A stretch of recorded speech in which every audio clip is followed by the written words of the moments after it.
السلام. سميتي حنان، واليوم جيت نحكي لكم قصتي.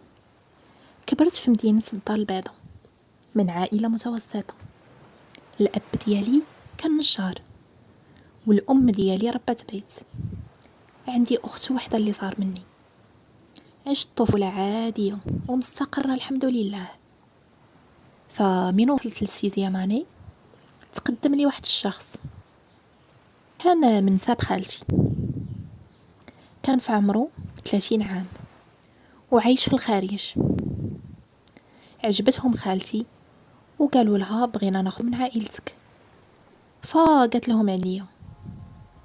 في الاول جات غير الام ديالو، شافتني وتعارفنا، ومن بعد عطات نمرتي لولدها، فبقيت كنتعرف عليه.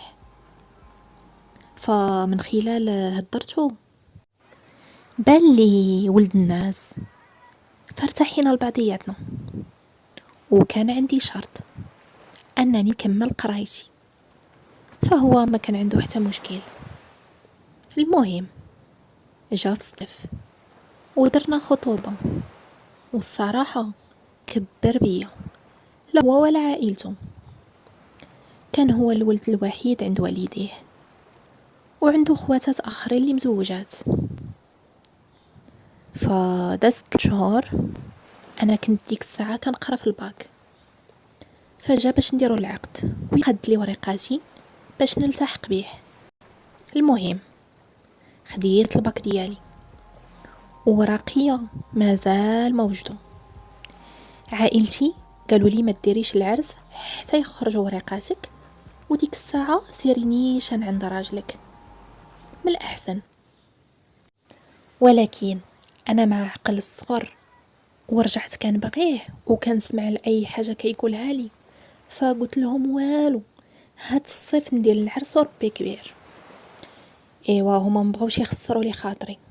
ايوا اختكم تعرست وساراني، ما خلى بيا حتى بلاصه. ايوا سالا الكونجي ديالو وخلاني عند والديه بلا ما وجدوا الورق ديالي. انا ملي كنت في دارنا كنت كندير كاع شغل الدار، واخا كنت كنقرا ماما كانت مقرصاني مزيان.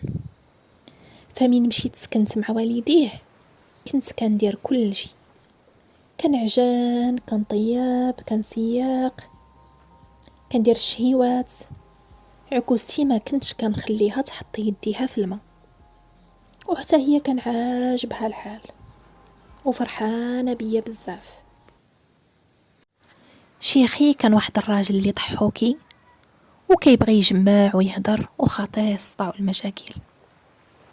المهم جا وقت الدخول المدرسي، فقلت لراجلي خاصني ندفع الباك للجامعه باش نكمل قرايتي. فقال لي اش غديري بشي قرايه، ياك انا دافع لك ورقاتك، مين غادي يخرجوا غتجي عندي، اش بغيتي بشي تماره وصداع الراس. فدرت بكلامو وما تسجلتش. المهم دازت 3 شهور على زواجي، وهو يعلمني باللي غادي يجي. الصراحه فرحت بزاف. راكم عارفين حنا عاد مزوجين، وما دوزتش معاه مده كثيره ومشى سافر، فكنت فرحانه انه غادي يجي وغادي نشوف. فمين جا راجلي، بحكم اننا كنا عاد مزوجين، فكان كيبغي يجلس معايا بزاف، فكان يخرجني ويساريني. فهنا غادي تبدا نار الغيره في عقوستي. الا شافتنا جالسين حتى كتدق علينا وكتقول له واجي خلاص، اجي جلس معايا ونهضروا ونتعاودوا، راني توحشتك. وكتبقى شداتو بالهضره حتى نصلصات الليل. الا بغينا نخرجوا حتى كنلقاها سابقاني وركبت حداها في الطوموبيل. المهم دازت ديك 20 يوم وانا ما واخداش نهائيا راحتي مع راجلي، واخا هكاك ما قلت والو، وكنت غير ساكته وكنشوف.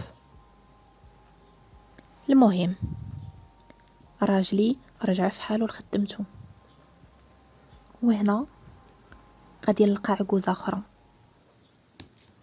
مختلفة تماما على هذيك المرأة اللي كانت معايا قبل ما يجي راجلي. رجع فيها النقير بزاف، وكتعلق على اي حاجه، كتقول لي ضيعتي جافيل بزاف، كتضيعي الزيت بزاف، ضيعتي لي صاني كروه بزاف. واخا ما كنت كنخلي ما ندير، الا جاو ضيافها ما كنخلي ما نحط لهم فوق الطابله، حتى كيبقاو غير يشكروا فيا، وهي كنحس بها كاع ما عجبها حال. كنت ديما مكبره بها، ولكن حتى حاجه ما بقات عجبها، لدرجه انها دخلت لبيتي وبقات مشاركه معايا البلاكار ديالي. عمرت البلاكار ديالي بشي حوايج ديالها، واخا راه الدار بحر، الدار كبيره فيها السفلي وفيها الفوقي وعامره بيوت، وما بالها غير البلاكار ديال بيتي. فكنت غير كنشوف وكنسكت، ما كان عندي ما نقول لها، دار دارها. وكنت كنصب راسي ونقول ما عليش حنان، كلشي غادي يدوز، دابا يخرج وريقتك وتلتحقي براجلك وتهناي بهاد النقير وهاد الصداع. ايوا اختكم دا الشهر على المشيه ديال راجلي، وانا نلقى راسي حامله. فتقولوا واش رحماتني او حنات فيا؟ كانت كتجبد لي الركاني وتقول لي حكي مزيان، وكتخليني نهز الثقل، وما كنت كنقول راجلي والو. ولكن اللي لاحظت ان راجلي تبدل معايا بزاف، ما بقاش كيسول فيا بحال قبل، واخا راه كان ديما كنسمعو كيهضر مع الام ديالو، وانا كيهضر معايا مره في شحال. بالنسبه للفلوس كان كيصيفطهم لمو، فمين كنت كنقول له راني محتاجه شي حاجه فكيقول لي سيري طلبي من عند امي. فكنت كنمشي نقولها لها، وهي كتعطيني الفلوس بالنقير وجه جميل، وكتقول لي علاش غادي تخسريهم في هادي، واخا انا راني كنت كنطلب الحوايج غير اللي محتاجاهم ضروري، واخا هكاك كنت كنصبر. فمين كنت كنقول له نمشي نشوف دارنا كيقول لي وقوليها لامي الا بغات تديك. فكنبقى غير كنشوف، فكنمشي نقولها لها، فكتقول لي حنا راه ما عندناش البنات اللي يبقاو خطيبات لديورهم، واخا راه دارنا راه كانوا قراب بزاف، وكنت كنمشي مره في الشهرين، وهي اللي كتمشي معايا وكتبقى جالسه معايا حتى كتجيبني. دارنا ما كنتش كنقدر نهضر معاهم في خاطري، وانا غير صابره وكنقول ما عليش، دابا نمشي عند راجلي ونتهنى من هاد الشي كامل. ايوا ولدت دا السبوع وهي تدخل عندي واحد الصباح مع 8، قالت لي ونوضي لشغالاتك، واش عجباتك الراحه؟ قلت لها اخالتي راكي عارفه كنبات فايقه مع البنيته، وزايدون انا والده سيزاريين، يعني عاد باقا الفتحه جديده وفيها الحريق، لو كان غير كنت والده نورمال فديك الساعه نحضرك. فقالت لي سكتي سكتي، نتوما بنات اليوم فيكم غير الفشوش، حنا هادي شحال كنا غير كنولدو كنوضوا لشغالاتنا، وحنا اللي كنطيبوا الاسبوع ديالنا، والمهم راكم عارفين ديك الهضره. يا بقيت غير كنشوف. المهم داز شهر وهو يجي راجلي، وكان فرحان بزاف ببنته وما خلى ما جاب لها. ايوا وبقينا مهم كنا كاع مجموعين، وجبت له حس الوراق، قلت له هاد الوراق يبان لي كاع ما وجدوش، شنو الجديد عليهم؟ فعرفتوا شنو قال لي؟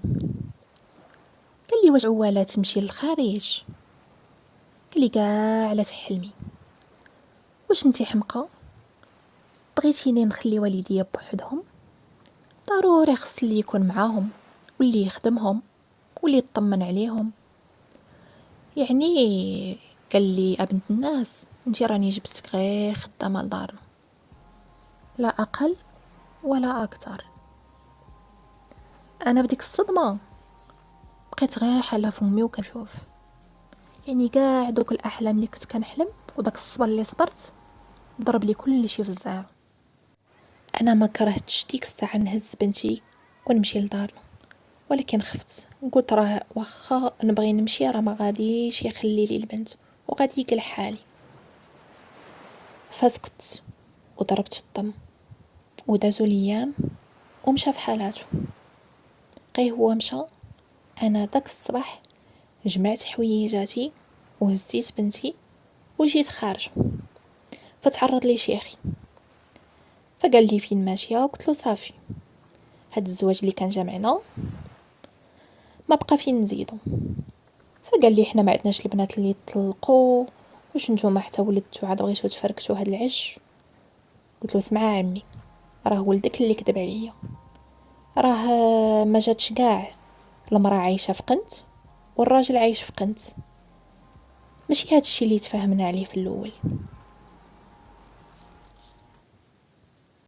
وعرفتوا العجوزه شنو قالت له غير خليها دابا تمشي لدار باها ويضربوها الحيوط وترجع لهنا هكا بهاد الطريقه وبكميه الوقاحه. فانا كاع ما جاوبتهاش وخرجت. فمشيت لدارنا وعاودت لهم كل شيء، لانني ما كنتش كنحكي لهم وما كنتش كنشكي لهم وما باغياش نشغلهم بالمشاكل ديالي، فكانوا كيبقاو فيا. فعاودت لهم كل شيء، شنو كاين، شنو دوزت عليا، على من كنت صابره. قلت لهم ان من بعد هذا الصبر كامل قال لي انه غادي نبقى، يعني هذا هو قبر الحياه ديالي، عمره ما غادي نلتحق به. فالصراحه دارنا وقفوا معايا. وعرفتوا راجلي عمرو ما اتصل بيا ولا سول فيا ولا سول في بنته، بطبيعه الحال لانه ولد امه كيتمشى غير برايها وبشوارها. وطلقت، خليت بنتي مع ماما تقبلها، وانا كملت قرايتي، خديت الاجازه ديالي ودوزت واحد الكونكور وتوظفت الحمد لله، وتعرفت على واحد الشخص اللي خدام معايا حتى هو، وتزوجنا ودابا حنا عندنا زوج ديال الوليدات، والحمد لله ربي عوضني خير على كاع داكشي اللي داز عليا من قبل. وكانت هذه هي حكايتي. انا حكيت هاد القصه باش نعطي نصيحه للبنات خصوصا اللي غادي يتزوجوا في الغربه. كنقول ما ديروش نفس الخطا اللي درت انا، نصحوني دارنا ولكن ما درتش بكلامهم. ودائما خص الانسان يسمع لكلام والديه. وعمركم ما ديروا العرس حتى يخرجوا ورقاتكم وتضمنوا انكم غادي تلتحقوا بازواجكم، لان بزاف ديال البنات اللي وقع لهم بحالي. البنات كملوا قرايتكم، حقوا الاحلام ديالكم. المراه دائما خص يكون في جيبها، سواء ديبلوم ديالها او لا صنعه او لا حرفه، دائما تكون متجنده بهم، لان الوقت والزمان هذا فالخدمه ديال المراه هي اللي كدير لها الشان والقيمه، وما كتخلي حتى واحد يعفط عليها، وكتكون كتحس بامان. صراحه كتحس بامان وهي بخدمتها. والسلام عليكم.